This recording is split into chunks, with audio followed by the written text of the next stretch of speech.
Hi, Transition Tuesday again. I'm Jane. This is Joe. Today we're talking about Unswers. Yes, that is a made-up word. It's about when you try to get an answer, but it's unclear. And that's all about nonverbal communication. So we're going to start off asking Joe a couple of questions. So Joe, do you think that you communicate well? Can you tell me with your voice? Do you think you communicate well?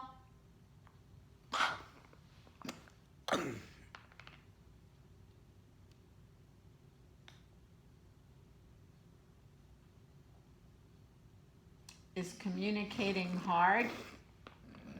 Is it hard to communicate?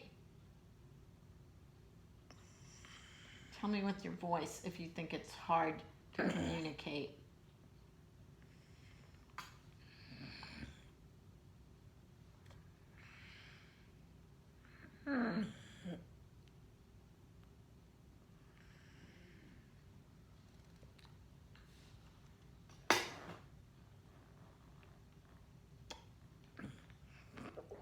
Is it hard to communicate when you can't talk? Is it hard to communicate when you can't talk?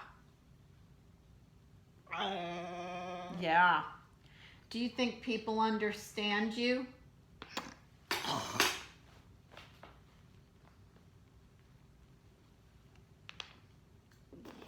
Do people understand you? Tell me with your voice if you think they do.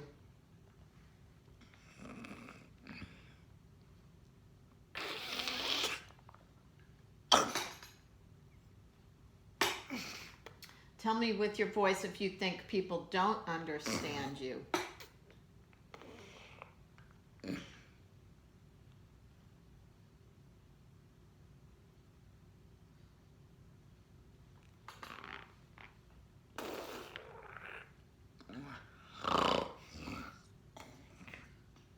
Do you get frustrated sometimes trying to communicate with people?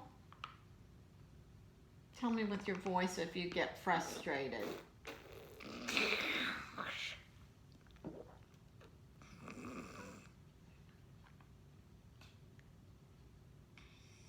see you're working so hard.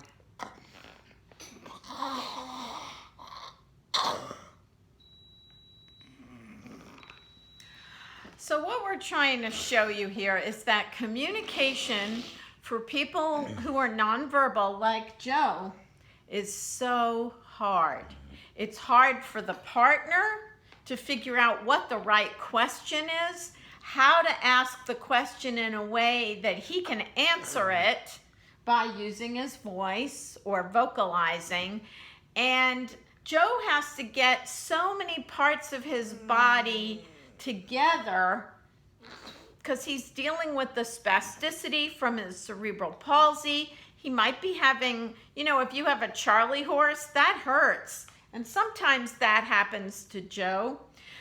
The reason that he does this when he answers a question is because activating his muscles, his vocal cords, his body, Joe has so little control over his movement, his muscular movements, that it's hard for him to do that. So he's trying to pull it all together. There are so many things that are happening inside Joe when you ask him a question. It's really hard for him to reply. He has to work so super hard.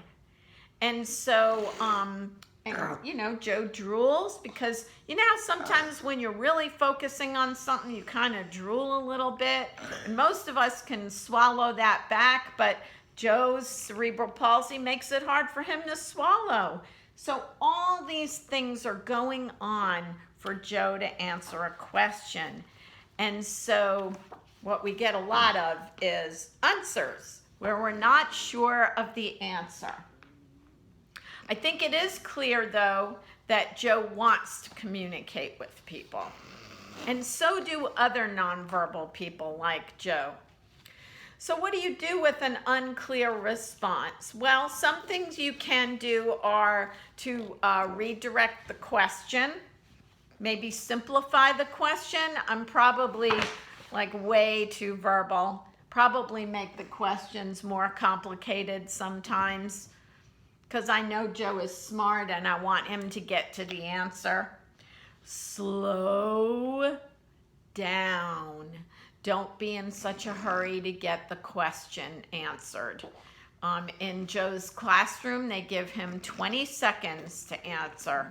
And on video, 20 seconds is a long time. So it may seem like we're waiting forever to get the answers. But Joe needs that time. And then clarify the response. So you hear me say, Joe, use your voice. I'm telling him what my expectation is for an answer. And sometimes I'll say, touch my hand. But today I was just trying to get Joe to use his voice because I wanted you all to see how hard Joe has to work to do that. So Joe is considered a person with developmental disabilities. And one of the ways a developmental disability is identified is through a IQ test, but also through a review of adaptive skills. And adaptive skills, as you can see, there's a long list of them. It's communicating with others, personal care. Can Joe bathe himself? Can he use the bathroom? Health and safety. Can Joe get out of a burning building? Can he communicate if he's not feeling well? Home living. Can Joe do things around the house? Wash dishes, take out the trash. Social skills. Can Joe have friendships? Can he answer the telephone? Can he talk to people in the store? Reading, writing, and basic math. And then finally, workplace skills. Can Joe punch a time clock? Can Joe communicate with his coworkers? So those are adaptive skills. So Joe scores, fairly low in all of those observational skill tests. And so while it is a good thing that Joe qualifies for services like a now and comp waiver, getting people to understand that Joe needs to develop those adaptive skills and finding ways to help him do that can be challenging when you're dealing with a person who gives you a lot of answers. So one of my very favorite people in the world is David Pitonyak. He's a specialist in developmental disabilities and behavioral supports for those people. And he says a person's needs are best met by people whose needs are met. So in this quote, he's talking about the people that help take care of Joe.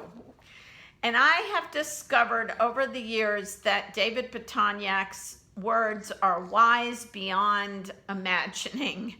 I know I sound like such a nerd geek, don't I? But the thing about what he's saying is so true.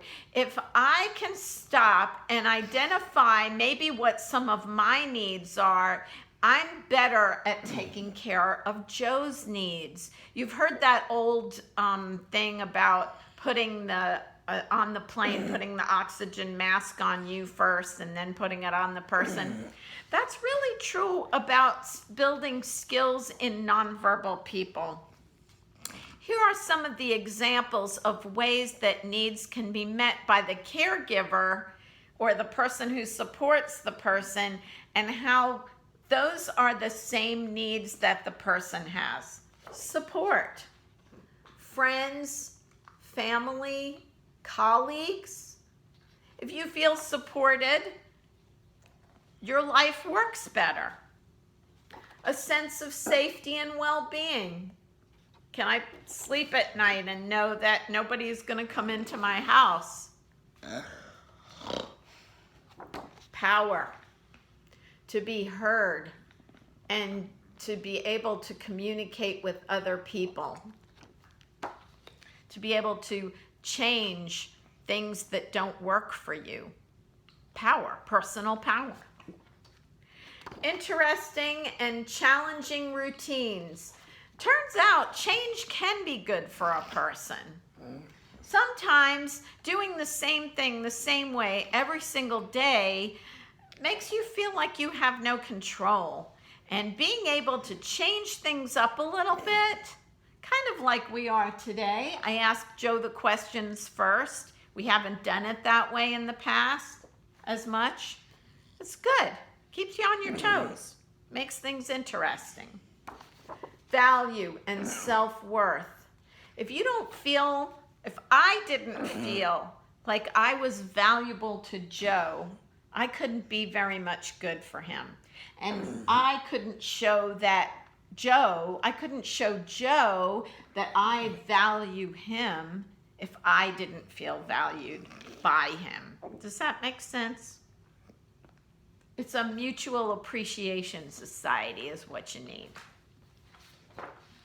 Relevant skills and knowledge. So in that, communication is key. So we go back to the whole thing about Unswers.